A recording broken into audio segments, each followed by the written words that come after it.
Olá, galera! Tudo bem? Eu espero que sim. Eu sou a professora Ellen Mendonça e no vídeo de hoje nós vamos resolver as atividades do primeiro ano do ensino médio, referente à semana 3, como tema ligação iônica covalente e dativa. Vem comigo!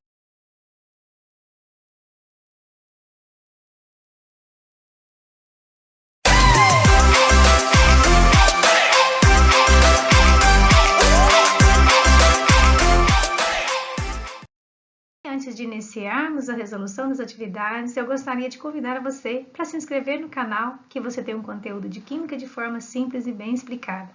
Não esqueça de ativar o sininho e também de curtir o vídeo, porque assim você salva ele em sua biblioteca e ficará mais fácil de você encontrar o conteúdo do canal. Vem comigo! Se você tem dúvidas sobre as ligações químicas, vou deixar na descrição do vídeo. Aqui nos cards é só você clicar, você vai ter acesso a toda a playlist sobre as ligações químicas, iônica, covalente, metálica, covalente dativa, e assim você não ficará com dúvida. Então vamos agora à resolução das atividades. Se você tiver dúvida, registre nos comentários, registre também a sua gratidão e conta aí qual é a sua cidade, qual é a sua escola, que no próximo vídeo deixarei um grande abraço para você e um salve para a sua escola. Estou aguardando. O leite materno é um alimento rico em substâncias orgânicas, tais como proteínas, gorduras, açúcares e em substâncias minerais, como fosfato de cálcio. Esses compostos orgânicos têm como característica principal as ligações covalentes na formação de suas moléculas, enquanto o mineral apresenta também ligação iônica. Assinale a alternativa que representa corretamente o conceito de ligação covalente. Então, vamos lembrar quais as características principais das ligações químicas. A ligação covalente, a ligação iônica, a sua característica principal é a transferência de elétrons, ou seja, o metal tem característica de doar elétrons, enquanto que o ametal tem característica de receber esses elétrons. Então, essa é a característica principal da ligação iônica, ou seja, transferência de elétrons. Enquanto que a ligação covalente ou a ligação molecular, sua característica principal, ela ocorre entre metal e ametal ou ametal e hidrogênio, ou seja, esses átomos eles compartilham pares de elétrons. Então, vamos analisar cada uma das afirmativas. A ligação ocorre somente em compostos orgânicos. Nós sabemos que a ligação covalente ela pode ocorrer também em compostos inorgânicos. Não é como regra geral. Então, afirmativa 1, incorreta. B. A ligação covalente se faz por transferência de elétrons entre metal e ametal. Transferência de elétrons é característica de ligação iônica. Então, letra B, incorreta. Letra C, a ligação covalente ocorre através da transferência de elétrons. Transferência de elétrons é característica de ligação iônica e não covalente. Incorreta. D, a ligação covalente se faz pelo compartilhamento de elétrons entre metais. Está correto compartilhamento, mas aqui é entre ametais. Então, letra D também incorreta. A ligação covalente se faz através do compartilhamento de elétrons entre ametais e ametais e também entre ametais e hidrogênio. Então, a letra E, correta, essa é a afirmativa correta que responde à atividade 1. O dióxido de carbono é um gás essencial no globo terrestre. Sem a presença desse gás, o globo seria gelado e vazio. Porém, quando esse gás é inalado em concentração superior a 10%, pode levar o indivíduo à morte por asfixia. Esse gás apresenta em sua molécula um número de elétrons compartilhados igual a. Então, lembrando, o carbono tem número atômico 6, o oxigênio tem número atômico 8. Então, vamos lembrar quem são esses elementos. Tanto o carbono quanto o oxigênio são átomos ametálicos, ou seja, sua característica é formar ligações covalentes, onde compartilham pares de elétrons. Veja que o carbono pertence ao grupo 14 ou 4A da tabela periódica, ele possui 4 elétrons na sua camada de valência, compartilha então esses 4 elétrons formando ligações covalentes. O oxigênio está na família 16 ou 6A, portanto possui 6 elétrons na sua camada de valência e compartilha 2 pares de elétrons formando ligações covalentes.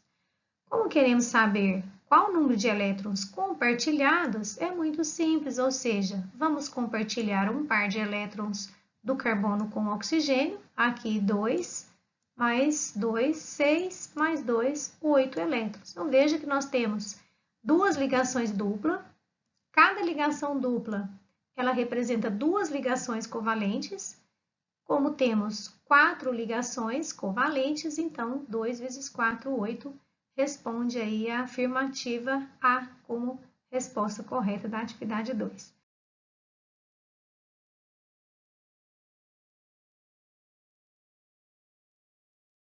Atividade 3. Que tipo de informações as fórmulas molecular e estrutural nos fornecem? Bom, vamos então à fórmula molecular. A fórmula molecular, ela representa de forma simplificada uma substância covalente. Então, veja, por exemplo, que ela indica a quantidade de átomos que a substância possui. A partir da forma molecular, também é possível o cálculo da massa molar. Então, olha quantas informações a fórmula molecular traz para a gente. Veja o exemplo do NH3, que é amônio. Então, ele indica a quantidade de átomos de nitrogênio e a quantidade de átomos de hidrogênio possui na sua estrutura. Então, é possível, a partir da fórmula molecular, saber quantos átomos compõem a substância e também calcular a sua massa molar. Já a fórmula estrutural, ela demonstra cada uma das ligações existentes entre os átomos da molécula. Essas ligações, elas podem ser ligações simples, que é aquela que é representada por um traço e indica uma única ligação, ou ela representa uma ligação dupla, que é representada por 2 traços, indica 2 ligações, ou uma ligação tripla, que representada por 3 traços, indica 3 ligações. Ou também a ligação dativa, que é aquela em que o átomo já é estável e ele vai compartilhar um outro par de elétrons para que o outro átomo se estabilize também. Então, ela é representada por uma seta e indica uma única ligação. Então, vejamos o exemplo, novamente aí da amônia, onde é representado por 3 ligações de hidrogênio com o nitrogênio, ou seja, 3 ligações simples. Então, essas são as informações que as fórmulas molecular e estrutural nos fornecem. Então, a atividade 4. Explique como ocorre a ligação covalente e a ligação iônica na interação núcleo-esfera. As ligações químicas, elas ocorrem entre os elétrons da camada mais externa da eletrosfera, ou seja, a camada de valência. E essas ligações são de natureza eletrostática, ou seja, a força de atração eletrostática que existe entre as cargas elétricas de sinais opostos, a tendência que os elétrons têm de formar pares e também a diferença de eletronegatividade. Então, a diferença de eletronegatividade vai determinar se a ligação é covalente ou se ela é iônica. Então, como que vai ocorrer?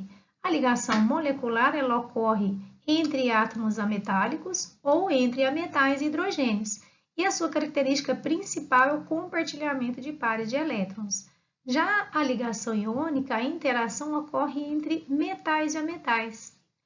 Os metais têm tendência de doar elétrons e formar cátions, enquanto que os ametais têm tendência de receber esses elétrons e formar ânions. Por isso ocorre a transferência de elétrons, que é a característica principal da ligação iônica. Ou seja, a diferença de eletronegatividade entre os átomos que fazem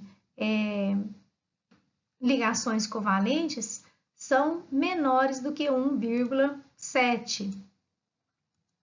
E as ligações, a diferença de eletronegatividade entre a ligação iônica são diferenças em que a eletronegatividade é maior do que 1,7. Então, é onde tem essa característica de um metal transferir elétrons para o ametal, ou seja, a eletronegatividade do ametal é suficiente para retirar o elétron, para puxar para si, através dessa atração eletrostática, os elétrons da camada de valência do metal, formando assim ânions. E nós finalizamos as atividades da semana 3 e eu espero que você tenha gostado da aula, então é hora de curtir. E aquele momento especial para deixar para você hoje que ficou até o final da aula, meu grande abraço, e também para as pessoas que deixaram aí seu recadinho lá nos comentários. Então faça isso também você.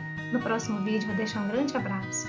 E o grande abraço hoje vai especial para Fabiana Aparecida, para Wagner Valadares, para Everson Vargas. Grande abraço para todos vocês. Espero vocês na próxima semana. Fique com Deus.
Até lá!